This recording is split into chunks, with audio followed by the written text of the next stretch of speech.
नमस्कार. तेज वार्ता न्यूज मध्ये आपल्या सगळ्या दर्शकांचे अगदी मनापासून स्वागत. आष्टी तालुक्यातील पारोडी गावचे ग्रामदैवत आणि नवसाला पावणारे जागृत म्हसोबा देवस्थानची वार्षिक यात्रा मंगळवार दिनांक 4 ऑगस्ट रोजी मोठ्या भक्तिभावात व उत्साहपूर्ण वातावरणात संपन्न झाली. यात्रेनिमित्त दिवसभर भाविकांची मोठी गर्दी उसळली असून सर्व धर्मीय नागरिकांनी दर्शनाचा लाभ घेतला. पूर्वी केवळ छोटासा चबुतरा असलेल्या म्हसोबा देवस्थानाचे आज भव्य आणि आकर्षक मंदिरात रूपांतर झाले आहे. ग्रामस्थांनी लोकवर्गणीतून उभारलेल्या या मंदिर परिसरात भव्य सभामंडप, सांस्कृतिक भवन, भक्तनिवास तसेच आधुनिक सुविधांनी सुसज्ज लॉन गार्डन उभारण्यात आले आहे. त्यामुळे हे देवस्थान परिसरातील भाविकांसाठी श्रद्धेचे प्रमुख केंद्र बनले. यात्रेनिमित्त मंदिर परिसरात आकर्षक विद्युत रोषणाई करण्यात आली होती. संपूर्ण परिसर रोषणाईने उजळून निघाल्याने भाविकांना वेगळाच आनंद अनुभवायला मिळाला. दिवसभर दर्शनासाठी भाविकांच्या रांगा लागल्या होत्या. परिसरातील तसेच जिल्ह्याच्या विविध भागातून आलेल्या भाविकांनी मोठ्या श्रद्धेने दर्शन घेत नवस फेडले. सायंकाळी धार्मिक कार्यक्रमानंतर रात्री पारंपरिक पालखी मिरवणुकीचे आयोजन करण्यात आले. ढोल ताशांच्या गजरात आणि भक्तिमय वातावरणात पालखीची मिरवणूक गावातील प्रमुख मार्गांवरून काढण्यात आली. यावेळी शोभेची दारू उडवून यात्रेचा उत्साह अधिक वाढवण्यात आला. त्यानंतर विविध सांस्कृतिक कार्यक्रमांचे आयोजन करण्यात आले. स्थानिक कलाकारांनी सादर केलेल्या कार्यक्रमांना उपस्थित भाविकांनी उत्स्फूर्त प्रतिसाद दिला. यात्रेसाठी आलेल्या भाविकांच्या सोयीसाठी यात्रा समितीने उत्कृष्ट नियोजन केले होते. विशेषतः वाहनतळासाठी स्वतंत्र व प्रशस्त पार्किंग व्यवस्था करण्यात आल्याने यात्रेकरूंना कोणतीही अडचण जाणवली नाही. स्वच्छता, पिण्याचे पाणी आणि सुरक्षेचीही योग्य व्यवस्था करण्यात आली होती. यात्रा यशस्वी करण्यासाठी सरपंच बंकट तात्या परकाळे, संभाजी सायंबर, माजी उपसरपंच प्रकाश परकाळे, सतीश सायंबर, विष्णू सायंबर, भिवाजी ढगे, महादेव परकाळे, दादासाहेब घोडके, मोहन निंबाळकर, दीपक गलांडे, रोहिदास काळे तसेच शेतकरी कामगार पक्षाचे नेते शिवाजीराव सुरवसे यांनी विशेष परिश्रम घेतले. यात्रेनिमित्त पारोडी गावात दिवसभर भक्तिमय वातावरण निर्माण झाले होते. धार्मिक श्रद्धा, सामाजिक एकोपा आणि ग्रामस्थांच्या एकजुटीचे दर्शन या यात्रेतून घडल्याने भाविकांनी समाधान व्यक्त केले. Tejvarta news network, Ashti, Beed.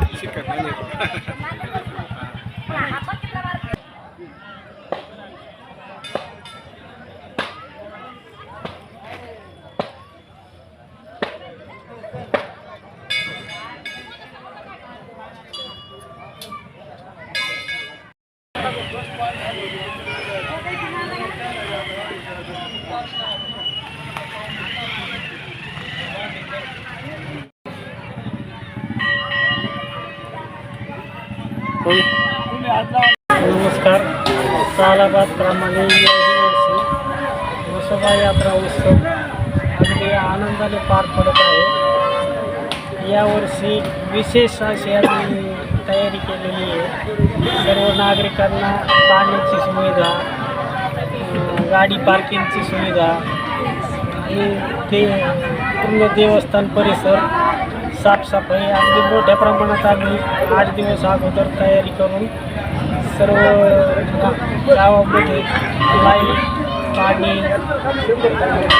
स्वच्छता सगळी पूर्ण तयारी करून याही वर्षी अगदी मोठ्या उत्साहात यात्रा भरलेली आहे. त्याच्यानंतर आता तमाशाचा कार्यक्रम होणार आहे. संध्याकाळी पालखीचा कार्यक्रम होणार आहे. उद्या हजेरीचा कार्यक्रम होणार आहे. असे विविध कार्यक्रमाचं आयोजन केलेलं आहे. ते आयोजन सर्व गावकऱ्यांच्या सहकार्याने, यात्रा कमिटीच्या प्रयत्नाने यशस्वीरित्या आम्ही पार पाडण्याचा प्रयत्न करत आहोत. आणि याही अगोदर 8 दिवस राज्याचे मुख्यमंत्री देवेंद्र फडणवीस आहेत यांच्या वाढदिवसानिमित्त सुरेश अण्णांनी विशेष प्रयत्नातून जो महाआरोग्य शिबिराचा कार्यक्रम जो ठेवलेला आहे त्याच्यासाठी आम्ही विशेष प्रयत्न करून इथले 85 पेशंट तपासून त्यांच्या फाईल तयार करून त्यांनाही उद्या शिबिरात दाखल करणार आहोत. असे आमचे वेगवेगळे कायम उपक्रम चालू असतात. माननीय मुख्यमंत्र्यांच्या वाढदिवसानिमित्त जे महाआरोग्य शिबिर आपण ठेवलेले आहे त्याच्यासाठी सुद्धा यात्रेतल्या सर्व लोकांना संदेश देऊन तिथं आम्ही दाखल करण्याचा प्रयत्न करणार आहोत. धन्यवाद. नमस्कार, मी प्रकाश परकाळे, या गावचा माजी उपसरपंच. सालाबादप्रमाणे याही वर्षी या नवसाला पावणाऱ्या जागृत देवस्थान म्हसोबारायाची यात्रा मोठ्या उत्साहात संपन्न होत आहे. या यात्रेसाठी वेगवेगळ्या भागातून अनेक भाविक या ठिकाणी आलेले आहेत. सर्व जाती धर्मातील लोक या देवाला मानतात, कारण हा नवसाला पावणारा म्हसोबा हा पूर्ण राज्यभरात नव्हे तर परराज्यातसुद्धा प्रसिद्ध आहे. या म्हसोबा देवस्थानसाठी या ठिकाणी अनेक सुविधा या ठिकाणी उपलब्ध केलेल्या आहेत, तरीसुद्धा या ठिकाणी काही ब्लॉकची आवश्यकता आहे. या देवस्थानच्या परिसरात काही ब्लॉक बसवणं आवश्यक आहे. तरी सर्व यात्रा कमिटी असेल, ग्रामस्थ असतील, सर्वांच्या सहकार्याने अतिशय यात्रा उत्सव दरवर्षीप्रमाणे उत्साह साजरा होत आहे. आज या ठिकाणी म्हसोबा यात्रा निमित्त सर्व भाविक भक्तांचे हार्दिक अभिनंदन. हा देव नवसाला पावणारा देव दरवर्षीप्रमाणे यंदाही आपण इथं सुविधा गावकऱ्यांनी आणि सरपंचांनी चांगल्या केल्या. रस्त्याचे कामं केले आणि इथं सभामंडप काम चांगलं केलं पुढे. आणि लग्नाला सुद्धा आपण इथं मंगल कार्याचं सुद्धा काम अतिशय चांगलं केलं. लाईटीचं काम केलं आणि त्याच्यामध्ये पार्किंगची बी सुविधा केली, पिण्याच्या पाण्याची सोय केली सर्व भाविकांची. 4 ऑगस्टमध्ये आमची आखाडाच्या महिन्यात यात्रा असते. तर बरेच लोक येतील, समुदाय चांगल्या पद्धतीत चालले. आमदार सुरेश दशमी आम्हाला 25 लाख इथे या मंगल कार्यालयाला दिले. ते पुन्हा बी आता देणार आहे. तसं काय अडचणीचं काम नाही. रस्ता वगैरे सारं झालं, झाडे वगैरे लावलेली. आमची सारी कमिटी पद्धतशीर काम करते.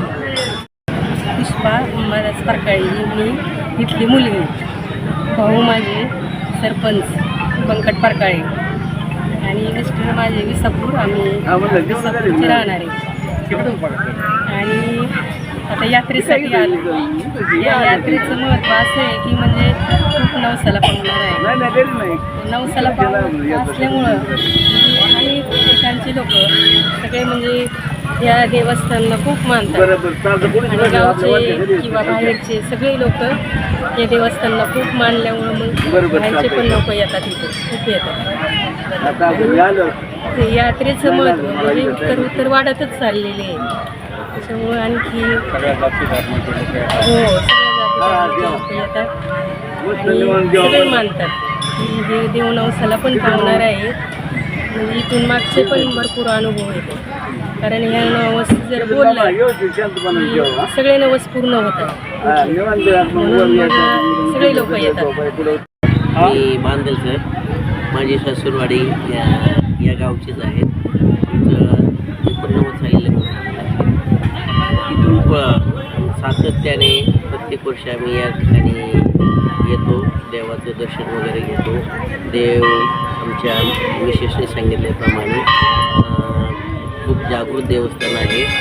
या ठिकाणी खूप संपूर्ण जाती धर्माचे लोक या ठिकाणी येतात आणि गुण्यागोविंदाने नांदतात, गुण्यागोविंदाने यात्रा करतात. भाऊसाहेब धर्माचे काळे ग्रामस्थ म्हणून बोलतो. आता इथलं दैवताचं आता चालू पद्धतीविषयी सांगण्यापेक्षा पूर्वीचं एक उदाहरण घेतो.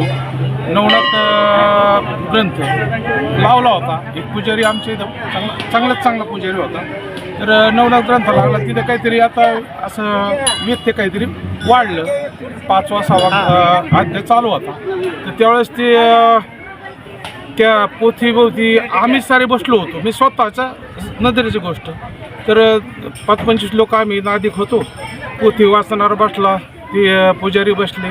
त्याच्यात 2 नागाची पिल्लं चांगले आपल्या पायाच्या अंगठ्याच्या हिशोबात आले आणि त्या पोथीला 2 अशा फाण्या मारून ती आपल्या ग्रंथावर फणी मारून थाट उभं राहिले.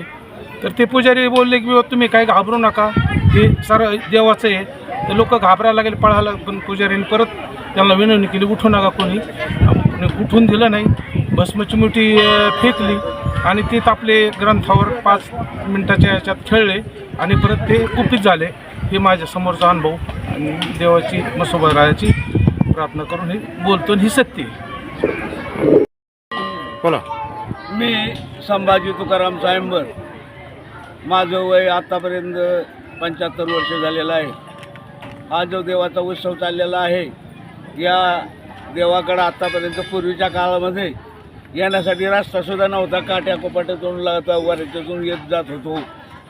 आणि या नवीन पिढींनी त्याचा सहभाग घेऊन ज्या खुद्द मंदिर कोकणामध्ये आहे त्याचासुद्धा संपर्क करून इथं हे भवितव्य तुमच्या आमच्या सगळ्यांच्या सहकार्याच्या पद्धतीने आणि गावाच्या सहकार्याने, आलेल्या भाविकांच्या सहकार्याने हे चालत आलेलं आहे आणि असंच चालत राहील.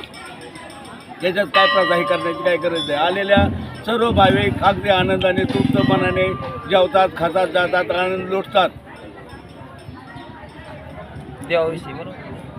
देवाविषयी बोला ना. हा, देवाविषयी सांगतो ना. काय ठेवले ते सांगा ना. या ठिकाणी या गावकऱ्याच्या वतीनं हसनभाई शेख पाटेवाडीकर यांचा कार्यक्रम ठेवलेला आहे. दारूवाले राजूभाई शेख हे आष्टीवाले, हे सुद्धा दरवर्षी अगदी त्यांच्या उत्साहाने येतात आणि गावकरी त्यांचं सुद्धा समाधान उत्साहाने करतात. या गावामध्ये आतापर्यंत किरकिर झंझटी आमके धमके काही होणार नाही, होतं नाही. आणि गावसुद्धा सर्व एका विचाराने आतापर्यंत होत आलेलं आहे. आणि पुढे सुद्धा असंच चालत राहील, याच्यात काहीच शंका नाही.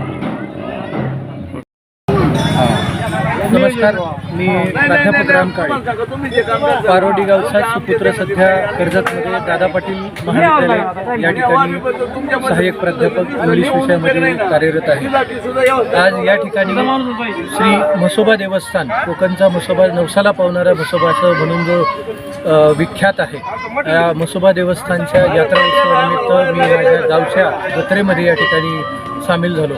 खऱ्या अर्थाने एक अतिशय आनंदमय, भक्तिमय अशा वातावरणामध्ये अगदी सालाबादप्रमाणे याही वर्षी संपूर्ण गावाने, अगदी लहान मुलांपासून ते वृद्धांपर्यंत सर्वांनी अतिशय उत्साहाने हा यात्रा उत्सव आज या ठिकाणी साजरा करण्यासाठी सहकार्य केलेलं आहे.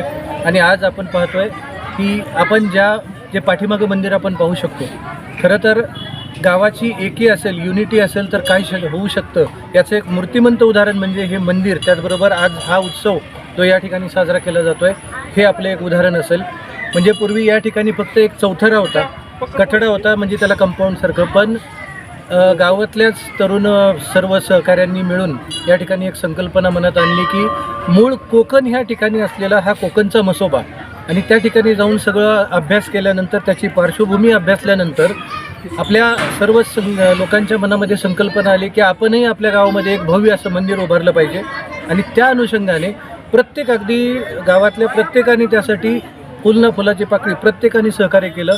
अगदी श्रमदानापासून त्यानंतर आर्थिक स्वरूपाची मदत असेल, अगदी बाकीच्या सगळ्याच प्रकारचं सहकार्य. त्याचबरोबर पंचक्रोशीतीलही इतर सर्वच लोकांनी भरपूर असं सहकार्य अगदी सढळ हाताने, उदार अंतकरणाने या धर्मकार्यासाठी केलं. आणि हे भव्य असं मंदिर या ठिकाणी उभं आहे. खऱ्या अर्थाने नवसाला पावणारा म्हसोबा असं ज्यावेळेस म्हटलं जातं, तर महाराष्ट्रातून, महाराष्ट्राच्या कानाकोपऱ्यातून आणि काही तर जे आपलेच बांधव आहेत जे महाराष्ट्राच्या बाहेरही राहतात सध्या, तर सर्वजण न चुकता वर्षातून एक दिवस म्हणजे हा पारोडीचा यात्रा उत्सव, या दिवशी मात्र सगळेजण आवर्जून नक्की येतात. लग्न होऊन गेलेल्या इथल्या भूमिकन्या असतील किंवा इतरचे जे भूमिपुत्र आहेत, त्याचबरोबर इतरही क्षेत्रातील सर्व मान्यवर मंडळी या ठिकाणी या म्हसोबाचा आशीर्वाद घेण्यासाठी आज या ठिकाणी येत असतात। यावर्षी या यात्रा कमिटीने त्याचबरोबर गावातील सर्व तरुण सहकारी मित्रमंडळीने या कार्यक्रमासाठी अतिशय उत्कृष्ट अशा प्रकारचं नियोजन केलं, आयोजन केलं। आम्ही ज्यावेळेस मध्ये कधीतरी गावी येतो त्यावेळेस या गोष्टीचा अनुभव येतो आणि सगळ्याच बाबतीत गावाने अतिशय सुंदर अशा प्रगतीची एक चाहूल आपल्याला जाणून दिलेली आहे। आणि असा ग्रामीण भाग म्हटलं तरी पण ह्या गोष्टी आपण ज्यावेळेस पाहतो त्यावेळेस खऱ्या अर्थाने शिक्षण आणि अध्यात्म याची जोड ज्यावेळेस आपण घालण्याचा प्रयत्न करतो तर नक्कीच त्यातून गावाचा विकास आपल्याला साध्य झालेला दिसून येतो। आणि हेच एक उदाहरण पारोडी या गावाने गावातल्या सर्व गावकऱ्यांनी मिळून आपल्याला घालून दिलेलं दिसतं। या निमित्ताने हे सर्व गावकरी मंडळी त्याचबरोबर सर्व पंचक्रोशीतील भाविक भक्त या निमित्ताने आले आणि हा म्हसोबा देवस्थान या ठिकाणचा यात्रा उत्सव अतिशय उत्साहामध्ये या ठिकाणी संपन्न होतोय। धन्यवाद। शिवाजीराव सुरोसे, अध्यक्ष शेतकरी कामगार पक्ष बीड जिल्हा आणि चिटणीस महाराष्ट्र राज्य। म्हसोबा मंदिर हे खऱ्या अर्थाने पुराणं देवस्थान आहे आणि हा परिसर जो आहे वंदनीय शेख मोहम्मद महाराज, एक सुफी संत, जागतिक कीर्तीचे सुफी संत या बाहेरगावीमध्ये त्यांचं सगळं कार्यक्रम आहे। तिथं त्यांची समाधी आहे आणि त्या समाधीच्या निमित्ताने इथं कीर्तन प्रवचन अहोरात्र चालू असतं आणि म्हणून संत तुकाराम कालीन हे संत असल्याने व हे गाव खऱ्या अर्थाने दिंडी पंढरपूरला आम्ही या दिंडीला पायी दिंडी घेऊन जातो आणि दिंडी का सुरू केली याचं काही इतिहास भूगोल काही मंडळीला माहिती नसतो। 13व्या शतकामध्ये संत नामदेव महाराज यांनी भागवत धर्माची स्थापना केली आणि तेव्हापासून खऱ्या अर्थाने दिंडीला प्रारंभ झाला। पण भागवत धर्माची स्थापना त्यांनी का केली की पंढरीच्या पांडुरंगाच्या मंदिरामध्ये त्यांचं दरवर्षीप्रमाणे कीर्तनाची एक संधी त्यांना मंदिरात विठ्ठल मंदिराच्या समोर म्हणजे गाभाऱ्यामध्ये कीर्तन करता येत होतं। परंतु जे बडवे आहेत, ब्राह्मण बडवे, त्यांना त्या मंदिरामध्ये कीर्तन करून दिलं नाही, त्यांना तिथं उपलब्ध होऊ दिलं नाही किंवा त्यांनी त्यांचा काही कार्यक्रम कोंडून टाकला म्हणा किंवा कोलदांडा घातला म्हणा, अशा प्रकारचा कार्यक्रम केला। आणि मग दुसऱ्या दिवशी त्यांनी बहुजन समाजाचे संत, मग शेख मोहम्मद महाराज असतील, गाडगे महाराज असतील, तुकडोजी महाराज असतील, संत बंका असेल, संत बहिणाबाई असेल, ह्या सगळ्या संतांना मेळवा तिथं बोलवला आणि त्या मेळव्यामध्ये तिचं कीर्तन झालं नामदेव महाराजाचं आणि 13व्या शतकामध्ये 10,000 लोक त्या कीर्तनासाठी उपस्थित होते आणि मग खऱ्या अर्थाने दिंडी सोहळा या महाराष्ट्रामध्ये सुरू झाला। अशी खऱ्या अर्थाने याची म्हणजे ही भागवत धर्माची स्थापना नामदेव महाराजांनी केली आणि तेव्हापासून हा सोहळा आत्तापर्यंत चालू आहे। आणि तुकाराम महाराजाच्या पालखी दिंडी सोहळ्यामध्ये पण आम्ही जातो आहे। सगळ्या दिंड्याला मी भेट देतो, त्या गावाच्या दिंडीमध्ये राहतो। मी इथं स्वतः मला या म्हसोबा महाराजाच्या तिथं कीर्तन सोहळा घेऊन मी माझ्या गळामध्ये पांडुरंगाची माळ या ठिकाणी घातलेली आहे आणि तेव्हापासून मी ह्या गावाची माझ्या जन्मापासून वयाच्या 19व्या वर्षापासून या गावाच्या सान्निध्यात मी आहे। मला निश्चितपणे त्या माणसाने न्याय जरी दिला नसला तरी माझ्यावर अन्याय केलेला नाही आणि मला 100% खात्री आहे की यापुढे निश्चित मला या परिसरातून न्याय मिळेल अशी मला स्वतःला खात्री आहे। आणि त्याच्यासाठी आणि आपल्या सर्वांच्या दर्शनासाठी आज मी या म्हसोबा मंदिरामध्ये दर्शनासाठी आलो आहे। आपण सगळे आलात, तुमचं पुन्हा एकदा धन्यवाद। धन्यवाद।